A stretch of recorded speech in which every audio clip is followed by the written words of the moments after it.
bestbookbits.com brings you the book summary of Better Living Through Criticism by A.O. Scott. Book summary, what's in it for me? Embrace your inner critic. Imagine just for a second what our society would be like without critics. Who would take the time to dive deep into the artworks and explain them to the masses? And how would you know which new movie to see at the cinema? That's where critics come in. Love them or hate them, we need critics to be the judges of culture in society. By delving deeper into the art of criticism, we'll discover the necessary role of the critic and how it fits into society's past and present. In this book summary, you'll learn how critics came about, why Moby Dick only became famous decades after its author's death, and what the digital revolution means for the future of criticism. Summary Part 1, critics must react to art in the moment without fear of backlash. We're living in a fast-changing culture. From music to fashion, an underground hit can become a worldwide trending topic at the breakneck pace. Criticism is much the same way, and that's how it should be. While artworks themselves last for a long time, with our attention towards them changing over years and decades, criticism is fixed in a single moment. Take rock music, for instance. Though the genre was initially rejected by revered music critics, today rock and roll is recognized as a pivotal moment in musical history. The first negative critiques of rock music, on the other hand, become irrelevant. Often, when artists create work that breaks with the status quo and shocks society, criticism of this work changes over time alongside our understanding of it. Nevertheless, it's the critic's job to tackle the problem of examining art in the context of current conditions, even though their opinions and predictions could be contradicted or proven wrong by future cultural shifts. This is no small task, especially considering the sheer amount and range of works that require the intellectual scrutiny of the critic. Today's critics are no longer just concerned with fine arts enjoyed by the elite. Traditionally, lowbrow forms of art also provide them with a wealth of interesting material to deconstruct. Even superhero movies tell us a lot about cultural attitudes today and are worth examining. However, our culture is also one that doesn't respond well to criticism. Part of the critic's task is to provoke thought, which often means articulating unpopular or controversial opinions. Backlash is to be expected. Even the author of the book sparked a heated online conflict over his biting review of The Avengers: Age of Ultron. On Twitter, the film star Samuel L. Jackson demanded that Scott find a new job, and thousands of fans were spurred on to attack Scott. But he wasn't too concerned. The incident gave him notoriety as a critic and ensured that his job would never be in jeopardy. Of course, being a critic isn't all about playing devil's advocate. In the following book summaries, we'll learn about what makes criticism valuable, but first, let's take a closer look at the intimate relationship between art and criticism. Summary Part 2, critics are artists and artists are critics. Oftentimes, controversial critics will be branded failed artists by their detractors. However, many game-changing critics were successful as artists too. Take George Bernard Shaw, for instance. Not only was he one of the British greatest playwrights, but also one of the greatest English-language drama critics who had ever lived. T.S. Eliot and Samuel Taylor Coleridge are still studied in universities today for their work in literary criticism, as well as for their poetry. So although critics and artists appear to be rivals, history shows us that this isn't the case. On the contrary, art and criticism both draw strength from the same source, human creativity. T.S. Eliot noted that only the difference between a criticism and art is that criticism can't exist without having some piece of art to respond to. And yet, one could argue that too much influential art arose from the artist's responses to other pieces of artwork. All art is, at least partially, a commentary on the art that has come before it. Writers are readers, and musicians are listeners. Creative people have a desire to imitate, improve, subvert, or experiment with the art they've encountered. In this way, you could even consider the artist an accidental art critic too. Many filmmakers, from the Coen brothers to the Quentin Tarantino, combine elements from films that inspire them with their own ideas to create unique visual and narrative experiences. Hip hop and electric music artists constantly sample melodies, beats, and fragments from other music and sound sources. They might be borrowing from existing artwork, but the results are often original and unexpected. Sampling, references, and mixing and matching influences might feel far removed from traditional critical journalism, but these acts of appraisal provide fascinating reflections on previous artworks and their new significance in contemporary cultural contexts. Summary Part 3. Our taste is shaped by the communities with which we engage, just as history shapes cultural understanding of beauty. What is it about your favourite song that makes you love it so much? Is it the way that the chorus just hits you, or that killer rhythm? Or is it because it's the perfect blend of musical qualities that you've learned to love since diving into a particular scene? While some artworks may have a special impact on us because of our unique personal experiences, we also tend to seek out groups and communities that share our taste in visual art, music, fashion, film, and so on. This gives us a feeling of affirmation, belonging, and community. If you've ever been in a cinema where the whole audience is laughing at a joke on screen, you've experienced this. For many young people, affirmation like this isn't just found in local communities, but in online ones. Blogs, social media, and other channels are all incredibly influential in shaping the taste of individuals. Of course, our environments don't shape our taste permanently, as both our interest and our settings are constantly changing. New stages in life can make our old passions seem outdated, unrefined, or even plain embarrassing. And as society enters new stages, our collective understanding of beauty can change significantly. For instance, in the 18th century, philosophers such as Immanuel Kant and Edmund Burke argued for a subjective universality that meant that on a deeper level, all humans considered the same things beautiful. Today, however, we're aware that cultural and commercial forces have a powerful influence over our taste. It's become a common cultural reflex to think twice and ask critical questions about our initial reactions to works of art. Summary Part 4. Being painfully honest and being accused of bias are all part of the critic's role in society. Sometimes the truth hurts. Good thing we have critics. While most of us avoid expressing how we really feel to avoid hurting someone's feelings, critics make it their job to speak their mind. All humans share the desire to express judgment. However, if we all acted upon this desire each time we experienced it, we'd be arguing non-stop. Early civilizations recognized this danger, and the critic was born. It's believed that when humans began to draw, dance, and make music, critics took up the role of upholding standards by making critical judgments based on the aesthetic standards of the day. This made critics both trusted and revered by the public. They always told the truth, but this wasn't always what the people wanted to hear. Throughout history, critics have been accused of bias when their opinions don't affirm cultural beliefs. This is especially true today, thanks to a global culture filled with diverse and contradictory ideals. Still, critics wield an unusual power. For creators, this isn't always pleasant. One scathing review is enough to shut down a Broadway show or nip a young author's career in the bud.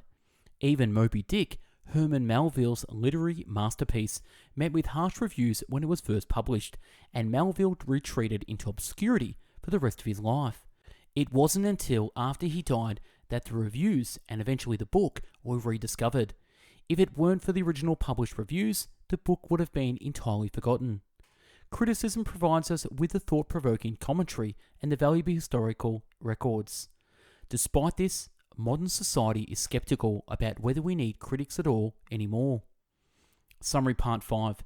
Sometimes critics have to make the wrong judgment to spark a conversation.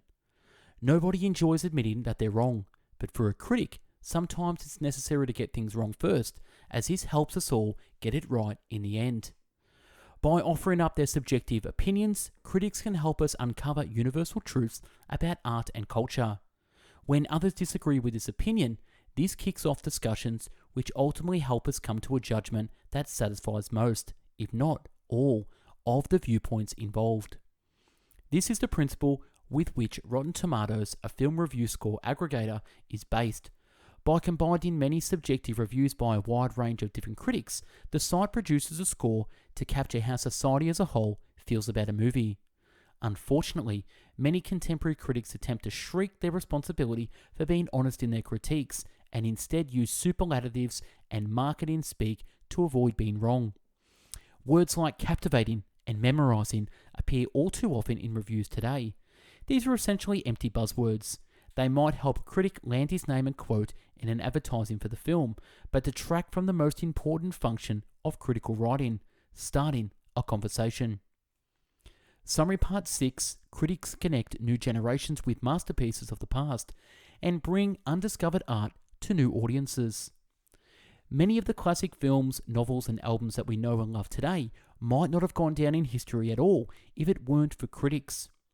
In an age where we have greater access to past cultural output than ever before, critics help us work out which works are worth focusing on.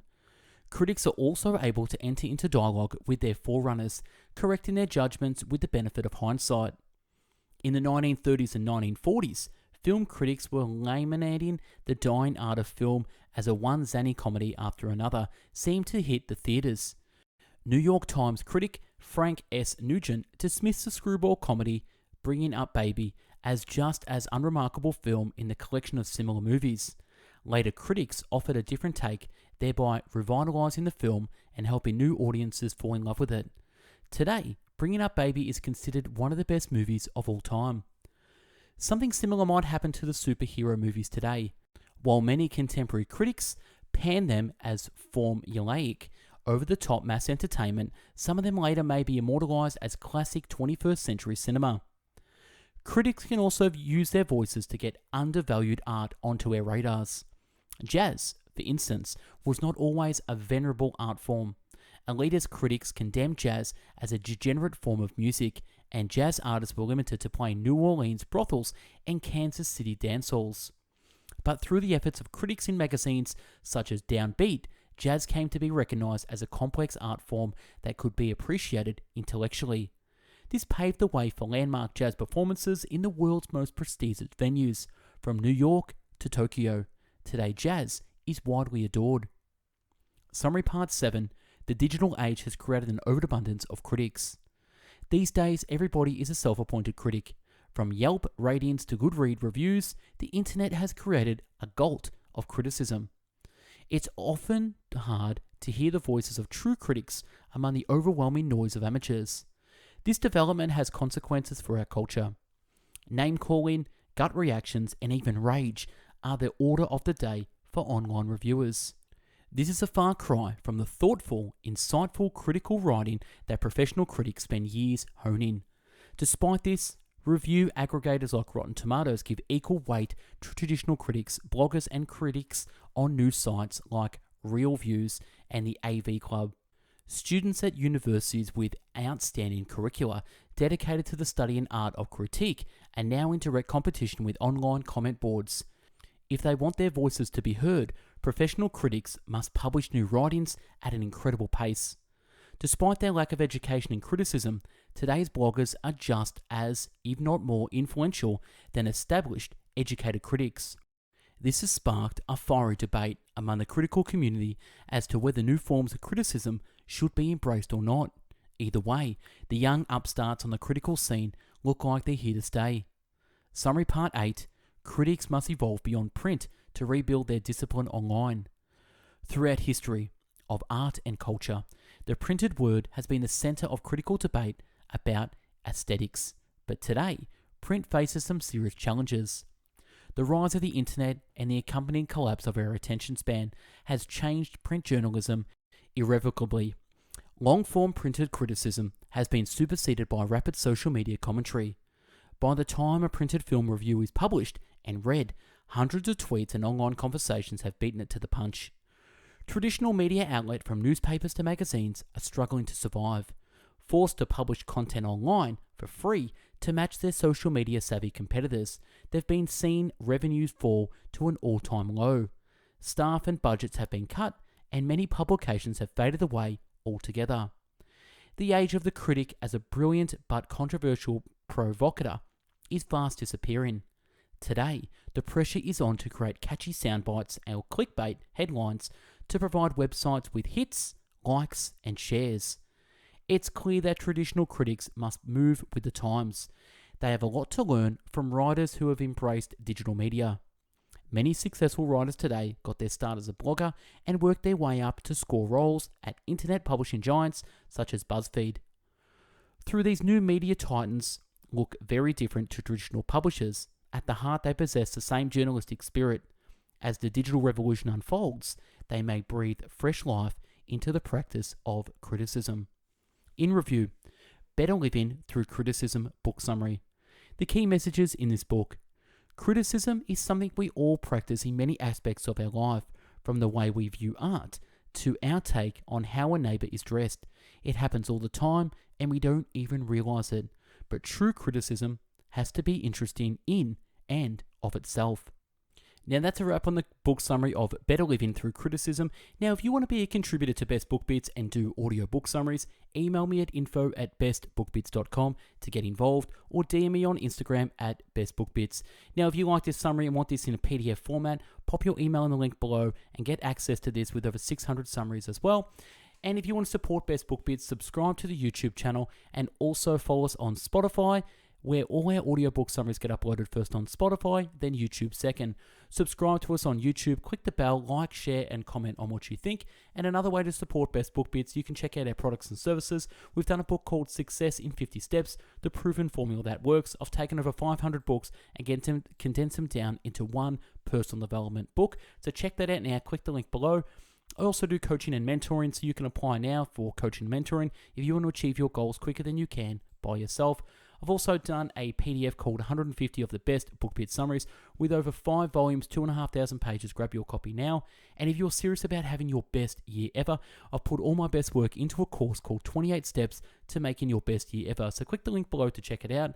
Follow us at bestbookbits.com, the home of the world's largest free book summary website in video, written, and audio format. You can also follow us on Instagram at bestbookbits, and we run a free book club on Facebook at bestbookbits. And if you want to be updated with the latest book summaries via email, pop your email in the link below to never miss a book summary. You can also support us on Patreon at Best Book Bits. Check out our top 50 videos on YouTube. Thanks for watching and listening. Hope you got something from this. Go out there, have an amazing day, and take criticism on. Take care. Bye-bye now.